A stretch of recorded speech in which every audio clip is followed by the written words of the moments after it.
Peoples party को धक्का लगने से बच गया, जरदारी को हटाने का मंसूबा क्या पहुंचा? बड़ी अहम खबर, बयान आ गया डायरेक्ट फौज से। एक मलिक रियाज और मलिक रियाज को बचाने के लिए कौन सरगर्म हो रहा है, उसके पसे पर्दा कहानी क्या है, एक तहलका अंगेज इंकशाफ में करने वाला हूं। वकील के कत्ल में शाहिद आफरीदी का नाम कहां पर और किसने लिया है, एक और रिपोर्ट।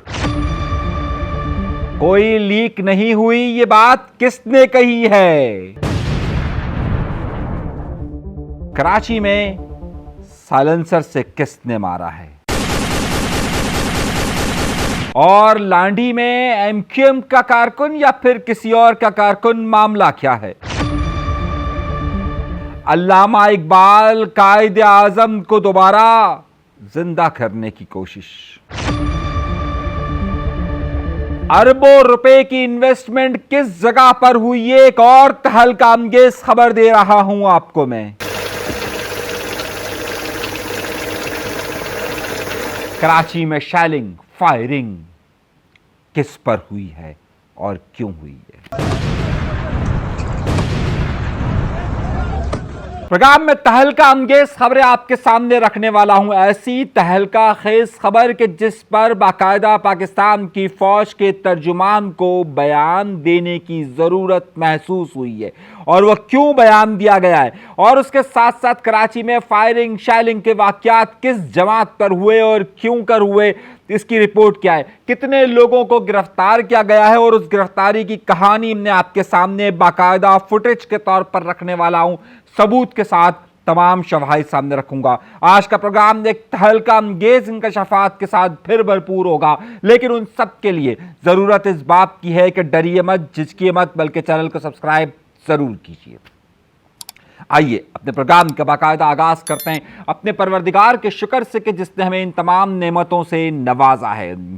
कोई बड़ा मामला नहीं, मैंने कल आपको एक रिपोर्ट दी थी और एक खबर मैंने आपको ये दी थी कि पूरे पाकिस्तान के अंदर तहरीक इंसाफ कोई बहुत बड़ा मजमा इकट्ठा करने में कामयाब नहीं हो सकी। जब मैंने प्रोग्राम रिकॉर्ड किया था उस वक्त तक की इत्तलात मेरे पास ये थी कि कराची में जो प्रोटेस्ट हुए उसमें किसी प्रोटेस्ट में 10, किसी में 50 और किसी में 100 लोग मौजूद थे, लेकिन एक जगह पर बल्कि दो जगहों पर ऐसा हुआ है कि वहां पर उनका पुलिस के साथ तसादुम हुआ है, और उस तसादुम में न सिर्फ आंसू गैस चले हैं बल्कि शेलिंग भी हुई है। उसके बाद तहरीक इंसाफ के कई कारकुनान को कराची शहर में गिरफ्तार भी किया गया है। मैं आपको ये फुटेजेस दिखा रहा हूं कि जिसमें आपको बाकायदा नजर आ रहा होगा कि तहरीक इंसाफ के कारकुनान को वहां पर गिरफ्तार किया गया है। हैरत अंगेज तौर पर जिस तरह मैंने आपसे कहा था कि तहरीक इंसाफ की मरकजी क़यादत और तहरीक इंसाफ की सूबाई क़यादत इस सारे अमल से अपने आप को दूर रखती रही और बचाती रही। बहुत सारे एनपीएस अपनी गिरफ्तारी से बचते रहे और वे कोशिश करते रहे, लेकिन ये शेलिंग के वाकयात यहां पर भी हुए।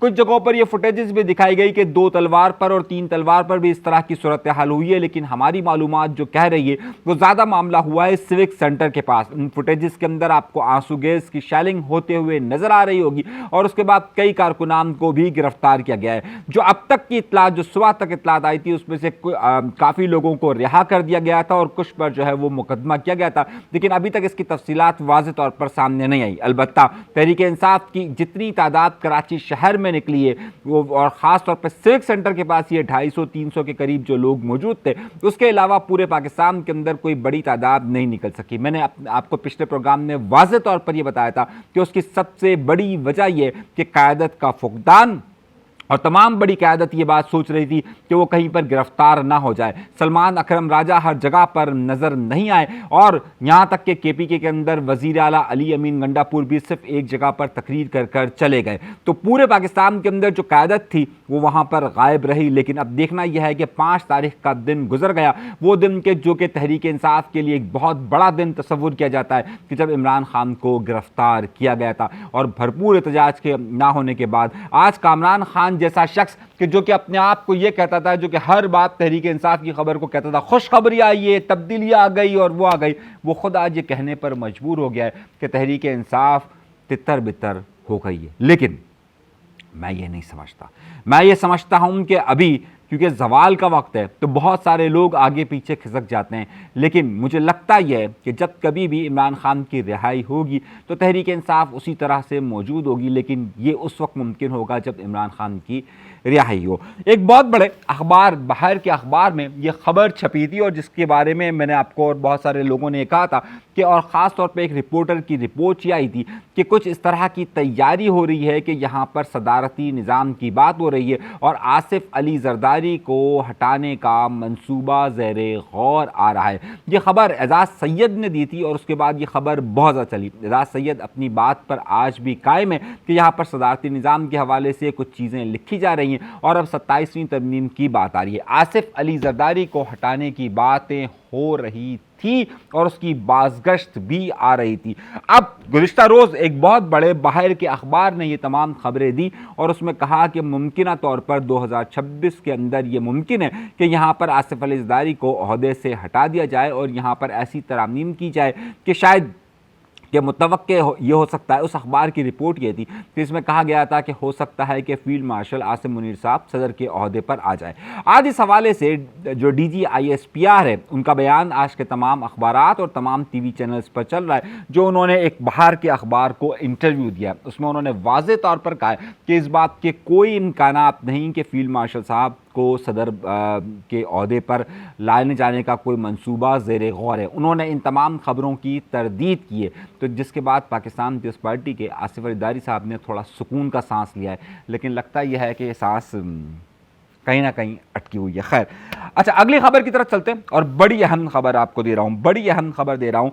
कराची शहर में दो बड़े वाक़यात रोनुमा हुए और बड़े अहम वाक़यात इसलिए रोनुमा हुए कि एक बहुत ही पढ़े लिखे घराने के फैमिली में कत्ल हुए हैं और कत्ल भी इस दर्दनाक अंदाज से हुए कि मत पूछिए। एक शख्स के जो कि नेशनल कॉलेज के अंदर पढ़ाता था, उसके बाद वो रिटायर हुए। उन्होंने अपने बच्चों की आला तरबियत की। दोनों बच्चे उनके सॉफ्टवेयर इंजीनियर थे। एक बच्चा दुबई में मुकीम था। जब ये दुबई से वापस आया तो अब ये अपने बाप के इलाज के पैसे मांगने लगा। यानी जब दुबई में था तो उसके बाप की तबीयत ख़राब हुई और उसके बाप को इलाज के लिए वो पैसे मांगना, उन्होंने पैसे दिए और अब वो पैसे मांगने लगा। और उसके बाद ये वाक़या है कराची का इलाका जेल चौरंगी के करीब हैदराबाद कॉलोनी अचार वाली गली के अंदर ये वाक़या रहनुमा हुआ। मैं इस वाक़े की तफसीलात आपको इसलिए बता रहा हूँ क्योंकि इसमें बड़ी अहम चीज़ इस्तेमाल हुई और बहुत अहम मामला हुआ है। ये शख्स आया अपने घर के अंदर, अपने भाई और भाभी को उसने कत्ल किया और इसी दौरान उसके वालिद ने दरवाज़ा नॉक किया। जैसे ही उसके वालिद ने दरवाज़ा नॉक किया तो शख्स आता है, दरवाज़ा खोलता है और अपने बाप को दरवाजे पर गोली मारता है और गोली मारकर उसे घसीट कर लेकर जाता है। रिवॉल्वर भी वहीं मौजूद था और उस पर साइलेंसर भी लगा हुआ था। हैरतअंगेज़ तौर पर रिवॉल्वर भी मौजूद था और साइलेंसर। पुलिस का कहना है कातिल बेटे को वहाँ से जाते हुए गिरफ्तार कर लिया गया है। हैरतअंगेज़ तौर पे बाप भी पढ़ लिखा, बेटे भी पढ़े लिखे, लेकिन हवस और लालच वो बला है कि जो कहीं पर भी नहीं छोड़ती। इसी हवाले से एक और ख़बर भी गर्दिश करती रही कि एमक्यूएम के किसी कारकुन को लांढी में कत्ल किया गया है। जब हमने उसकी तफसीलात ली और जो पुलिस ने तफसीलात दी है उसके मुताबिक यह है कि इस शख्स का एक क्रिमिनल रिकॉर्ड पाया जाता है। इसके बाप पर भी कत्ल का इल्ज़ाम था। इसका भाई भी एक इस वक्त जेल के अंदर मौजूद है और ये कभी एमक्यूएम में, कभी आफाक अहमद साहब के साथ, यानी कभी मुत्तहिदा कौमी मूवमेंट, कभी महाजिर कौमी मूवमेंट, इसकी इनकी तब्दीलियाँ होती रहती थी। लेकिन इसके कत्ल की भी जो वजूहात सामने आई है वो कोई ज़ाती मामला सामने आए। अभी तक कोई तंजीमी टारगेट किलिंग के वाक़यात ये नहीं कि जो एक ज़माने में यहाँ पर रिवायत रही है, लेकिन वो सिलसिला नज़र नहीं आता, बल्कि इसमें ज़ाती नोयत का पुलिस ने शुबा ये जाहिर किया है कि ज़ाती नोयत का मामला नज़र आ रहा है। अगली खबर की तरफ चलते हैं। बहुत सारी खबरें हैं मेरे पास तो इसलिए ज़रा जल्दी जल्दी बता रहे हैं। एक बड़ी अहम खबर और बड़ा अहम मामला यह है कि यहाँ पर एमक्यूएम पाकिस्तान यानी कि मुत्तहिदा कौमी मूवमेंट पाकिस्तान और आफाक अहमद साहब जो नंबर प्लेट का मामला है उस पर काफ़ी गुफ्तगू कर रहे हैं और अजरक की जो नंबर प्लेट है उस पर काफ़ी ख़ास तौर पर फारूक सत्तार साहब ने तो काफ़ी धुआंधार प्रेस कॉन्फ्रेंस की थी। आफाक अहमद साहब का भी मौक़िफ़ सामने आया है। लेकिन अब हुआ ये है कि हमारे यहाँ पर कुछ लोगों को शौक़ है, अब आप ये कामरान टेसोरी साहब की ये फुटेज देखिए। मैं अब ज़ाहिर खबर में रहने का कोई ना कोई तरीक़ेकार होता है। अब कामरान टेसोरी साहब को आप देखिए। कामरान टेसोरी साहब ने दुनिया की सबसे बड़ी टोपी पहन ली है, यानी अजरक वाली टोपी पहन ली है।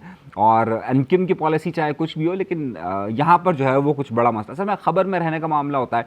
अब नौबत यहाँ तक आ गई है, कुछ लोग ये कह रहे हैं कि कामरान टेसोरी साहब ने एक वीडियो बनाई बड़े मशहूर अदाकार एनजीओ अदाकार कह दिया मैंने, ज़फ़र अब्बास साहब हैं, उनके साथ एक वीडियो बनाई और क्योंकि उनकी वीडियोस आजकल चल नहीं रही है तो उन्होंने कहा है कि जो कोई भी इस वीडियो को शेयर करेगा उसे हम लैपटॉप देंगे। यानी कि अब नौबत यहाँ तक आ गई है। तो उनका आप यूट्यूब पर जाकर अगर चैनल देखिए तो आपको 6 view, 10 view, 25 view, 30 view, 40 view, 50 view, 100 view तक मिलेंगे। तो अब वो व्यूज़ के लिए ज़ाहिर है दुनिया ही सोशल मीडिया की है, तो अब बहरहाल खैर वो जो उनकी वीडियो को शेयर करेगा उससे लैपटॉप दिया जाएगा और वो भी 2.5 लाख रुपए का। तो वो अनाउंसमेंट कर रहे थे। खैर मेरा मौजू वो नहीं है, मेरा मौजू ये है कि इस वक्त खुद एमकिन की पॉलिसी क्या नज़र आ रही है। एक तरफ वो अजरक कैंपेन के बात कर रही है, दूसरी तरफ जो है वो ये सबसे बड़ी टोपी की वीडियो तैयार हो रही है। मैंने आपसे पहले कहा कि दरहकीकत पाकिस्तान का जश्न आज़ादी हर पाकिस्तानी को मनाना चाहिए और मैं तो ये कहता हूँ कि पहली तारीख से लेकर 14 तारीख नहीं बल्कि पूरे अगस्त के महीने में मनाना चाहिए।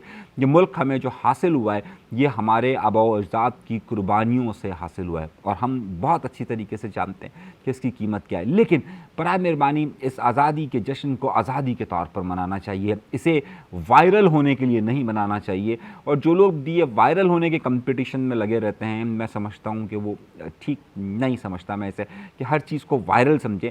किसी को बताने के लिए जश्न आज़ादी नहीं है, ये आज़ादी एक बहुत बड़ी नेमत है और इसका अंदाज़ा आप उन लोगों से पूछ सकते हैं कि जिनके आबाओ अजदाद ने कुर्बानियाँ दी हैं। तो इसको वायरल होने के लिए नहीं बल्कि दिल से मनाने की कोशिश कीजिए। वायरल तो पता नहीं क्या क्या हो जाता है, उसे छोड़िए। खैर अगली खबर की तरफ आते हैं और वो बड़ी खबर है।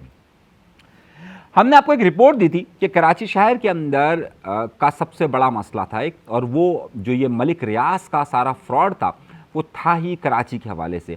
कराची की ज़मीन जो पाकिस्तान पीपल्स पार्टी की सूबाई हुकूमत ने उन्हें नवाजने के लिए दी थी, उस पर सुप्रीम कोर्ट ने एक हुक्म दिया था और उस हुक्म के मुताबिक ये था कि इसकी जो पूरी जगह की कीमत जो है वो अरबों रुपए में होती है। ये कीमत सुप्रीम कोर्ट के में जमा करवाई जाए। जब मलिक रियाज ने ये कीमत जमा नहीं करवाई थी तो मलिक रियाज ने एक ड्रामा किया था और जो हुकूमत पाकिस्तान को बरतानिया से 190 मिलियन पाउंड मिले थे वो अकाउंट में जमा करवा दिए गए थे।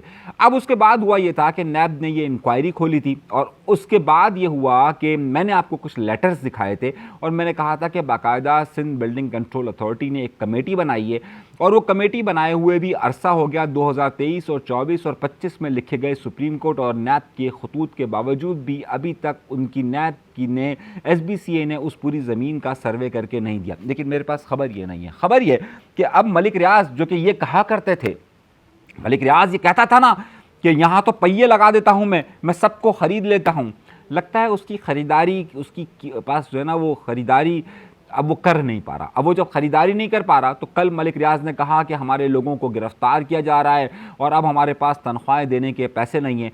और भाई कल दुबई के अंदर बहुत बड़े प्रोजेक्ट का इफ्तिताह किया था, कराची से लेकर कई लोग वहाँ पर गए थे उनके इफ्तिताह के अंदर, और वो कह रहा है कि मेरे पास पैसे नहीं हैं और मैं मुलाजमीन को पैसे दे सकूं। भाई सबसे पहले तो कराची की जो ज़मीनें इसने सिंध के लोगों की, कराची के लोगों की जो ज़मीनें हड़प की है उसके पैसे तो वो सुप्रीम कोर्ट के अंदर जमा करवाए। और मैं तो कह रहा हूँ कि इस सारे घिनौने जुर्म के अंदर जो सिंध हुकूमत के और ब्यूरोक्रेसी के जो वजीर थे उनको भी पकड़े।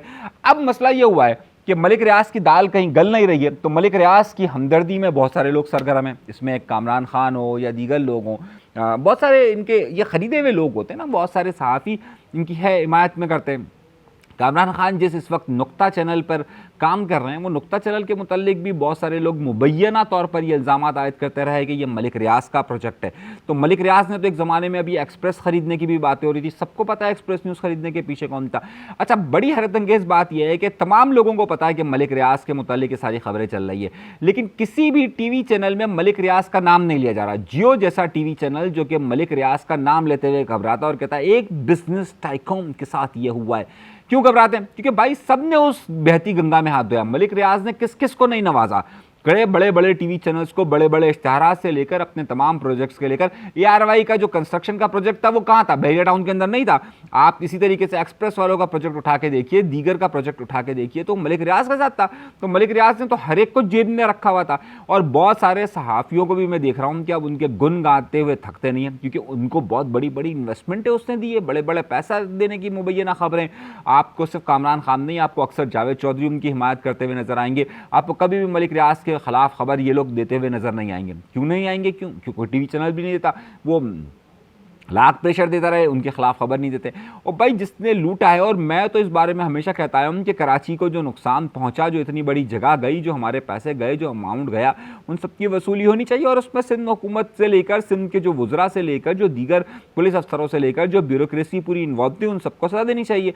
अब ये धमकियाँ कि जनाब यहाँ पर लोग बेरोजगार हो जाएंगे, और भाई वहाँ पर आप इतनी बड़ी इन्वेस्टमेंट कर रहे हैं तो ज़रा जाकर देखिए कि वो इन्वेस्टमेंट कैसे हो रही है। खैर, एक और बड़ी खबर की तरफ चलते हैं। आपको पता है कि एक बड़ी इन्वेस्टमेंट हुई है। कुछ ममालिक ऐसे हैं कि जिन्होंने इस चीज़ का आगाज़ किया और उन्होंने इनको कहा golden visa scheme. Golden visa scheme क्या है? उसमें यूरोप के बहुत सारे ममालिक, बहुत सारे आइलैंड्स ने एक मुहिम शुरू की है कि जिसके मुताबिक आप एक ख़ास अमाउंट की जगह उसके मुल्क में ख़रीदें और आपको वो न सिर्फ वीज़ा देंगे बल्कि बहुत सारी जगहों पर परमानेंट रेजिडेंस के साथ साथ आपको पासपोर्ट भी देते हैं।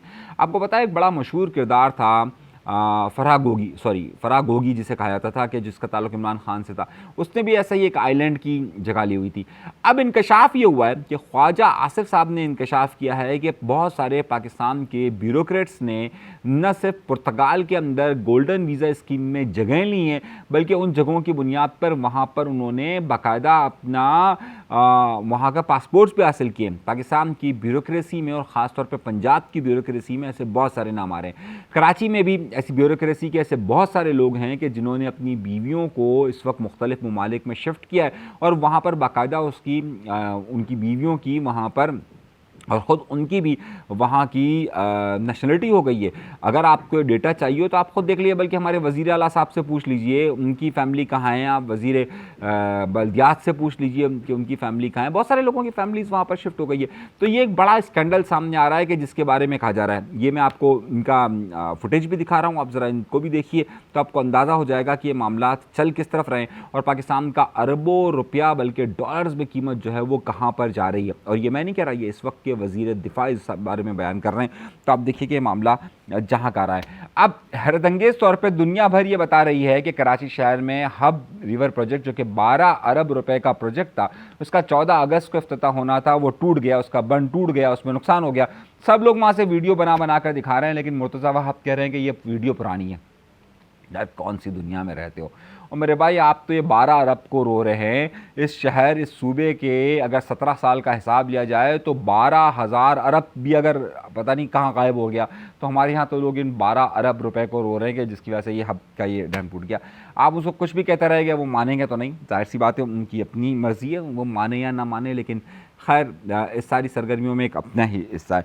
अच्छा, अगली खबर की तरफ भी आता हूँ, लेकिन बहुत सारी खबरें हैं क्योंकि और बहुत सारे मौज़ूआत हैं, मेरे ख्याल से वक्त बहुत ज़्यादा हो गया, तो हम अगले वीलॉग में बाकी खबरों को रखते हैं। अभी के लिए दीजिए इजाज़त, अल्लाह के पास।